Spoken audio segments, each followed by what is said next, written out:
Note एदे सिर तो वार के हस्पताल दे उस चूड़े नु दे दिया जिन्ने एदी लाश नु मुर्दे खाने ले जाना है।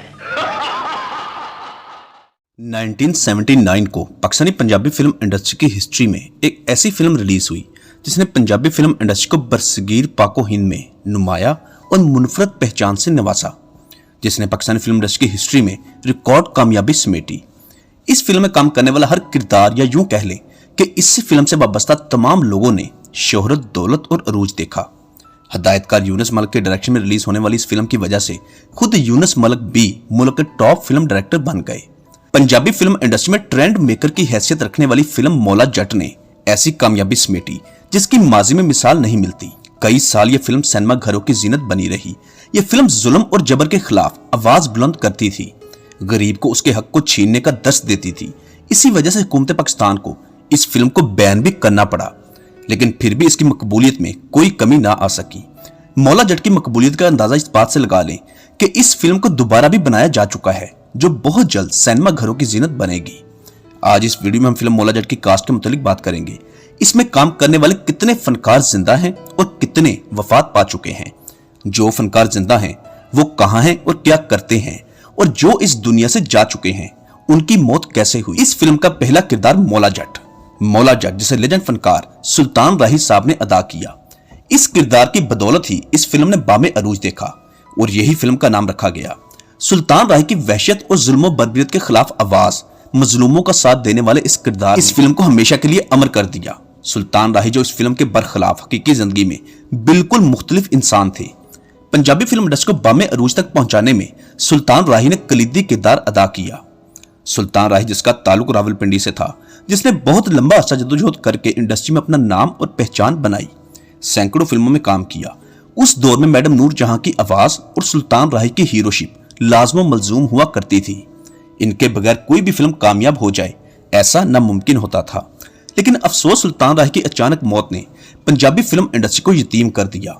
9 जनवरी 1996 की रात सुल्तान राही को नामालूम डाकुओं ने फायरिंग करके कत्ल कर दिया और पाकिस्तानी फिल्म इंडस्ट्री के इस नायाब हीरे को हमसे जुदा कर दिया। मजीद किरदारों में दूसरा करैक्टर है नूरी नत का। नूरी नत जिसे मुस्तफा कुरैशी साहब ने अदा किया। मुस्तफा कुरैशी जो माशाल्लाह आज भी हयात हैं, लेकिन चंद दिन पहले मुस्तफा कुरैशी की बेगम रुबीना कुरैशी की वफात हो गई। रुबीना कुरैशी भी आर्टिस्ट थी। मुस्तफा कुरैशी का ताल्लुक हैदराबाद सिंध से था। मुस्तफा कुरैशी ने फिल्म मौला जट में जो अंदाज अपनाया वो बहुत ही मुनफरद और यूनिक था। नोट एदे सिर तो वार के हस्पताल दे उस चूड़े नु दे दिया जिन्ने एदी लाश नु मुर्दे खाने ले जाना है। दरअसल मुस्तफा कुरैशी के आहिस्ता बोलने की वजह पंजाबी जुबान से नावाकिफियत थी। बेहतर अंदाज में पंजाबी जुबान नहीं बोल सकते थे और देखें उनकी यही कमजोरी उनकी पहचान बन गई। नूरी नत आहिस्ता, जबकि मौला जट लाउड बोलने का कॉम्बिनेशन ऐसा मैच हुआ जिसे अवाम ने बेहद पसंद किया और नूरी नत की यही पहचान बन गई। सुल्तान राही के इस दुनिया से चले जाने के बाद मुस्तफा कुरैशी किसी दूसरे फनकार के साथ अपना पेयर ना बना सके, क्योंकि दोनों एक दूसरे के साथ ही अच्छे लगते थे। मुस्तफा कुरैशी साहब माशाल्लाह आज भी हयात हैं, लाहौर में मुकीम हैं। उनके बेटे आमर कुरैशी भी पाकिस्तानी फिल्म और टीवी इंडस्ट्री का हिस्सा हैं। तीसरा करैक्टर मक्खो जट्टी जिसे आसिया बेगम ने अदा किया। पंजाबी फिल्म इंडस्ट्री की उस दौर की सबसे खूबसूरत और पुरकशिश फिल्मी अदाकारा आसिया बेगम जिसने मक्खो जट्टी का किरदार निभाया। आसिया बेगम का असल नाम फिरदौस था, जिसकी पैदाइश पटियाला इंडिया में हुई। जब पाकिस्तान का क्याम हुआ तो ये फैमिली कराची आई और बाद में लाहौर शिफ्ट हो गई। 70 की दहाई में अपना फिल्मी कैरियर का आगाज इंसान और आदमी फिल्म से किया, जिसमें सपोर्टिंग रोल में देखी गई। 1972 की फिल्म हाशू खान से शोहरत मिली। ये आसिया बेगम की पहली पंजाबी फिल्म थी। आसिया बेगम दरअसल उर्दू फिल्मों में शोहरत की मुतलाशी थी। वो उर्दू फिल्मों में कामयाब होना चाहती थी, लेकिन ऐसा मुमकिन ना हो सका। पंजाबी फिल्म इंडस्ट्री ही उसकी पहचान बन गई। आसिया बेगम की पहली जोड़ी मुनव्वर ज़रीफ के साथ मशहूर हुई। दोनों ने एक साथ कई फिल्में की। इसके अलावा सुल्तान राही और आसिया बेगम की जोड़ी भी बहुत मशहूर हुई। ऐसे में फिल्म मौला जट रिलीज हुई, जिसमें आसिया बेगम मक्खो जट्टी के किरदार में देखी गई। इस फिल्म ने आसिया बेगम को एक नई पहचान दे दी। 80 की दहाई की शुरुआत तक फिल्म इंडस्ट्री के साथ वाबस्ता रही। अपने अरूज पर एक बिजनेसमैन से शादी की, मुल्क छोड़ा और थाईलैंड शिफ्ट हो गई और उसके बाद वहां से कनाडा चली गई। फिल्मों को खैरबाद कहकर फिल्म स्टार आसिया ने अपने माजी को हमेशा हमेशा के लिए भुला दिया। हालांकि ये दौर आसिया बेगम के अरूज का दौर था। फिल्म मेकर्स ने बहुत कोशिश की कि आसिया बेगम को दोबारा इंडस्ट्री में लाया जा सके, लेकिन ऐसा मुमकिन ना हो सका। बल्कि आसिया बेगम ने एक मौके पर जब सुल्तान राही का सामना हुआ तो उसे पहचानने से भी इनकार कर दिया।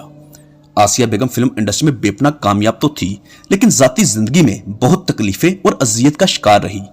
अपने बाप और मामू की वहशत का शिकार रह चुकी थी।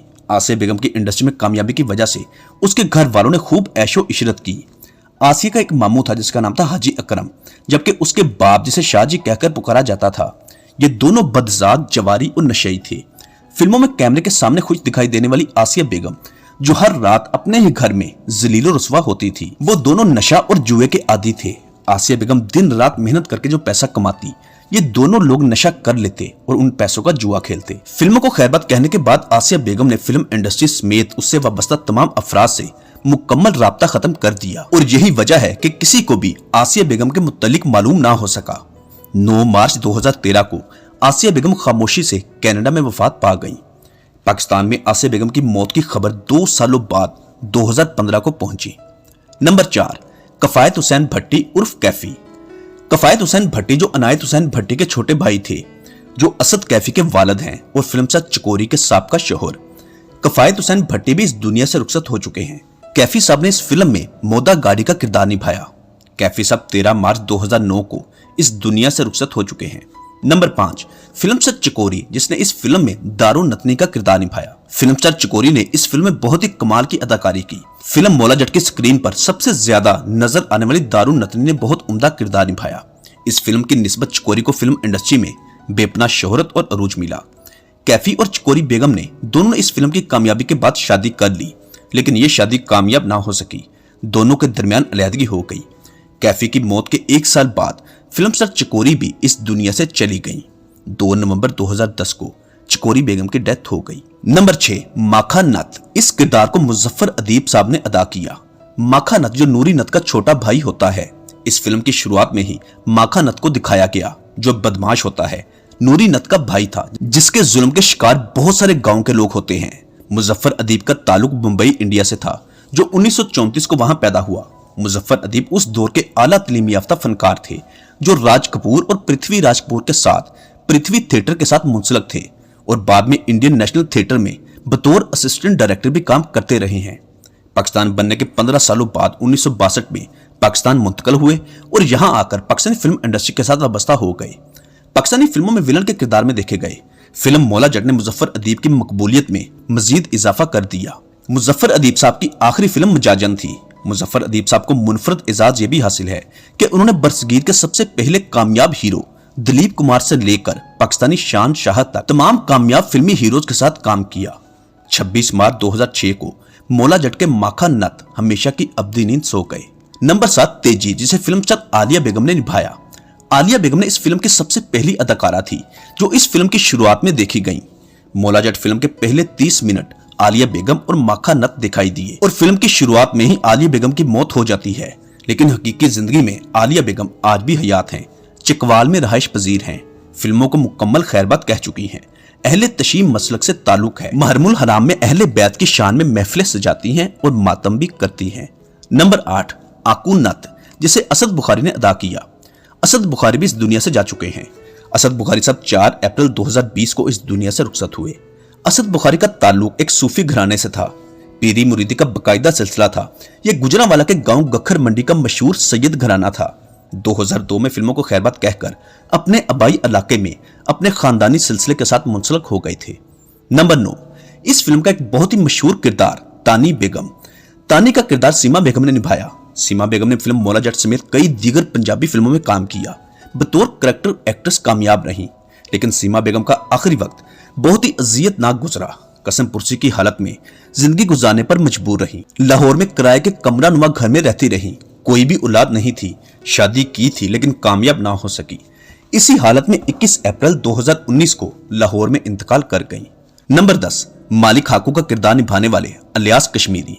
अलियास कश्मीरी ने अपने कैरियर का आगाज पाकिस्तान बनने से पहले किया था। मुंबई में बनने वाली फिल्म जिसका नाम था गुल बकौली, उसमें छोटे से किरदार में अलियास कश्मीरी नजर आए। यहां से अपने फिल्मी सफर का आगाज किया। इसके बाद 2 से 3 मजीद फिल्मों में अदाकारी की और फिर फिल्म मलका और आपदा में बामैनी किरदार किए। पाकिस्तान बनने के 2 सालों बाद पाकिस्तान की पहली पंजाबी फिल्म जिसका नाम था मुंदरी, जो 1949 में रिलीज हुई, उसमें बतौर हीरो रागनी बेगम के हमरा कास्ट किया गया। घर वालों की मर्जी से परवीन नामी घरेलू औरत से शादी की, जिसमें से अलियास कश्मीरी के 2 बेटे मौसम अलियास और आसम अलियास पैदा हुए। अलियास कश्मीरी ने अपने बच्चों को आला तालीम दिलवाई, तमाम सहूलियात और ऐशो इशरत करवाई। अलियास कश्मीरी की जीवन साथी परवीन का 1997 में इंतकाल हुआ। 2005 में खुद बीमार हो गए। तबीयत दिन ब दिन बिगड़ती गई। बच्चे अपनी जिंदगी में मसरूफ बैरून मुल्क आते जाते रहे, मगर अपने वालिद की देखभाल के लिए एक मुलाजिम रख दिया जो हर वक्त अलियास कश्मीरी के साथ रहता, उन्हें संभालता। 2 साल तक बीमारी के बिस्तर पर पड़े रहे। नवाज शरीफ साहब के इत्तेफाक हॉस्पिटल में जेरे इलाज रहे। इलाज का तमाम तर खर्चा शरीफ खानदान ने उठाया। तबीयत बेहतर हुई तो घर मुंतकल हो गए। 12 दिसंबर 2007 की दोपहर अचानक तबीयत खराब और वही दिन उनकी जिंदगी का आखिरी दिन साबित हुआ। अलियास कश्मीरी की मौत की इत्तला जब उनके साहबजादों को दी गई तो वो वापस पाकिस्तान आए और नमाज जनाजा मरने के 2 दिन बाद अदा की गई। 2 दिन डेड बॉडी को हॉस्पिटल में रखा गया। 14 दिसंबर 2007 को नमाज जनाजा हुआ। गुलबर्ग लाहौर के कब्रिस्तान में सुपुर्द-ए खाक कर दिया गया। दोस्तों, ये थे फिल्म मौला जट के किरदार और उनके मुत्तलिक मुख्तसर मालूमात। उम्मीद करते हैं आपको हमारी मालूमाती वीडियो अच्छी लगी होगी। इस वीडियो के मुत्तलिक अपनी कीमती राय का इजहार नीचे कमेंट बॉक्स में लाजमी कीजिएगा। चैनल पर अगर नए हैं तो उसको फौरी सब्सक्राइब कर दें और साथ दिए गए बेल ऑप्शन को भी प्रेस कर दें। शुक्रिया।